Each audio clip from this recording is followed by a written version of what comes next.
On story channel में आपका स्वागत है दोस्तों। आज हम लेकर आए हैं एक ऐसी कहानी जो जितनी मजेदार है उससे कहीं ज्यादा मोटिवेशन से भरी हुई है। तो बैठ जाइए और तैयार हो जाइए एक जीन की मजेदार और मोटिवेशनल कहानी के लिए।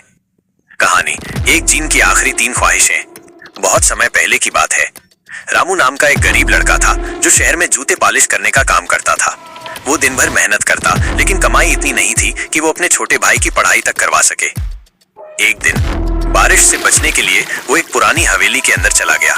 वहां उसे जमीन में कुछ अजीब सा चमकता दिखा।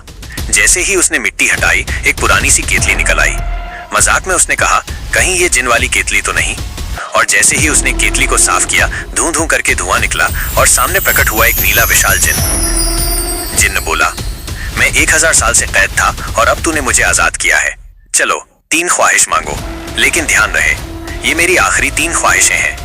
उसके बाद मैं मुक्त हो जाऊंगा। रामू पहले तो डर गया, फिर सोचा ये जिंदगी भी कोई जिंदगी है, क्यों ना कुछ बड़ा मांग लूं।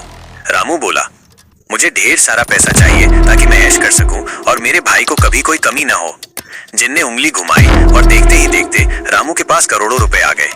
उसने दुकान बना ली, भाई को स्कूल भेजा, खुद अच्छे कपड़े पहने।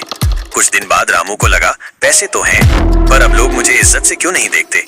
तो उसने कहा, दूसरी ख्वाहिश, मुझे दुनिया का सबसे समझदार, पढ़ा लिखा और प्रभावशाली इंसान बना दो। जिन्न ने ऐसा ही किया। अब लोग उसे सर कहकर बुलाते, भाषण सुनने आते। अब बची थी आखिरी और तीसरी ख्वाहिश। रामू ने सोचा, अब तो मेरे पास सब कुछ है। लेकिन तभी उसने देखा जिन्न का चेहरा उदास है। रामू ने पूछा, तू दुखी क्यों है? जिन्न बोला, क्योंकि तेरी तीसरी ख्वाहिश के बाद मैं आजाद हो जाऊंगा। फिर मुझे इंसानों की कोई मदद करने का हक नहीं रहेगा, न किसी को प्रेरित करने का।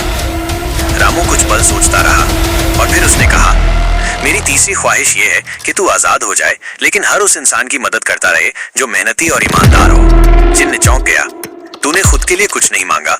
रामू मुस्कुराया, क्योंकि अब मुझे समझ आ गया, असली जिन्न बाहर नहीं, हमारे अंदर होता है। हमारी मेहनत, ईमानदारी और सही सोच ही हमारी सबसे बड़ी ताकत है। जिन्न हवा में उड़ गया।